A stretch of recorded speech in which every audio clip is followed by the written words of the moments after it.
कभी सोचा है कि जब घर के अंदर के डर घर के बाहर की दुनिया से भी ज्यादा डरावने हो जाएं तो क्या होता है? आज हम भारत की दो ऐसी ही भूतिया कहानियों की दुनिया में जा रहे हैं जो सिर्फ रोंगटे खड़े नहीं करती, बल्कि हमें प्यार, हिंसा और उन ताकतों के बारे में भी सिखाती हैं जो हमारी जिंदगी को एक अलग ही मोड़ दे सकती हैं। जरा सोचिए, क्या दुख और गुस्सा इतने ताकतवर हो सकते हैं कि वो मौत की सरहदों को भी तोड़ दें? ये कहानियां इसी दिल दहला देने वाली संभावना को दिखाती हैं, जहां कभी-कभी अलौकिक किस्से हमारे अपने ही सबसे गहरे और निजी डरों का आईना बन जाते हैं। तो हमारी पहली कहानी है गंगू की, एक ऐसी माँ जिसका अपने बच्चों के लिए प्यार इतना जबरदस्त था कि मौत भी उसे रोक नहीं सकी। ये कहानी हमें माँ के प्यार की ताकत और घरेलू हिंसा की एक बहुत ही दुखद हकीकत दोनों के बारे में बहुत कुछ सिखाती है। कहानी शुरू होती है एक बहुत ही दिल दहला देने वाले मोड़ से। रवि, जो घर का मुखिया है, पैसों की तंगी से बिल्कुल टूट चुका है। उसकी हताशा एक भयानक गुस्से में बदल जाती है और बस एक पल की बेरहमी में वो अपनी पत्नी गंगू की जान ले लेता है। एक ऐसा कदम जो उसके परिवार को हमेशा के लिए बदल कर रख देगा। बच्चों के ये शब्द उस भयानक पल को मानो रोक देते हैं। उन्होंने अपनी आंखों से कुछ ऐसा देख लिया है जिसकी कोई कल्पना भी नहीं कर सकता, और ये सदमा उनकी आत्मा पर एक ऐसा जख्म छोड़ जाएगा जो शायद कभी नहीं भरेगा। ये सिर्फ एक चीख नहीं है, बल्कि एक टूटते हुए परिवार की आवाज है। और यहीं से कहानी में एक अलौकिक मोड़ आता है। गंगू की ममता इतनी शक्तिशाली है कि वो मौत को भी मात दे देती है। वो अपने बच्चों की देखभाल के लिए वापस आ जाती है, लेकिन बदला लेने के लिए नहीं, बल्कि उनकी रक्षा करने के लिए। लेकिन गंगू की आत्मा सिर्फ यहाँ-वहाँ भटक नहीं रही है। नहीं, उसके पास एक मिशन है। वो अपने बच्चों को उस दर्द भरे माहौल से दूर ले जाती है, अपना रूप बदल लेती है और एक आमलेट का छोटा सा ठेला लगाकर एक नई जिंदगी शुरू करती है। ये सब कुछ सिर्फ अपने बच्चों को वो भविष्य देने के लिए जो उनसे छीन लिया गया था। पर कहते हैं ना, अतीत का साया पीछा नहीं छोड़ता। और किस्मत का खेल देखिए, जिस आदमी को उसके नए काम को तबाह करने के लिए भेजा गया है, वो कोई और नहीं बल्कि रवि है। वही आदमी जिसने उसकी जान ली थी। उससे इस बात का जरा भी अंदाजा नहीं है कि उसका सामना किसी कॉम्पिटिटर से नहीं, बल्कि उस औरत की आत्मा से होने वाला है जिसके साथ उसने इतना बड़ा अन्याय किया था। वो आमने सामने का पल सच में रोंगटे खड़े कर देने वाला है। जब रवि उसे धमकाता है तो गंगू अपना असली भयानक रूप दिखाती है, और उसकी वो आवाज, मैं गंगू नहीं हूं, मैं उसकी आत्मा हूं, रवि के दिल में वो डर भर देती है जिसकी उसने कभी कल्पना भी नहीं की होगी।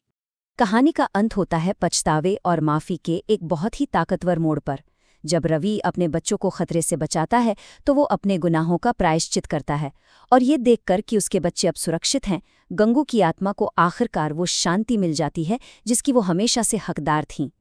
तो ये तो थी गंगू की कहानी, एक रक्षा करने वाली आत्मा की। अब हम एक बिल्कुल अलग तरह की आत्मा की तरफ बढ़ते हैं।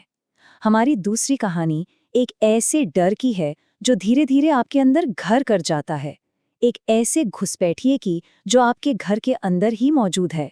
एक नया घर, एक नई शुरुआत, सब कुछ बिल्कुल सही लगता है, पर जल्द ही परिवार को एहसास होता है कि वो घर में अकेले नहीं है। एक रहस्यमयी धोबी अचानक से उनकी मदद करने लगता है, और उसकी मदद इतनी अच्छी है कि यकीन ही नहीं होता। सब कुछ ठीक चल रहा था, शायद कुछ ज्यादा ही ठीक।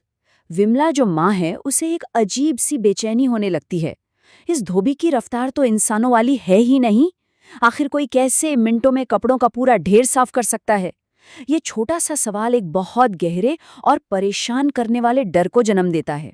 और सच्चाई तब सामने आती है जब विमला अपनी नौकरानी शांति से बात करती है। शांति का जवाब सुनकर उसके पैरों तले जमीन खिसक जाती है। वो राजू धोबी का भूत है। उनका मददगार असल में एक बेचैन आत्मा है जिसे एक मगरमच्छ ने मार डाला था, और अब वो उन्हीं के घर में है।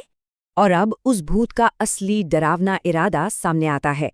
ये कोई अच्छी आत्मा नहीं है, ये एक शिकारी है जो एक नई जिंदगी, एक नई पहचान चुराना चाहता है, और उसका निशाना है घर का मालिक, यानी बच्चों का पिता। ये सिर्फ एक भूत की कहानी नहीं, बल्कि किसी के शरीर पर कब्जा करने की एक खौफनाक साजिश है। जब खतरा सिर पर आ जाता है तो परिवार भी चुप नहीं बैठता।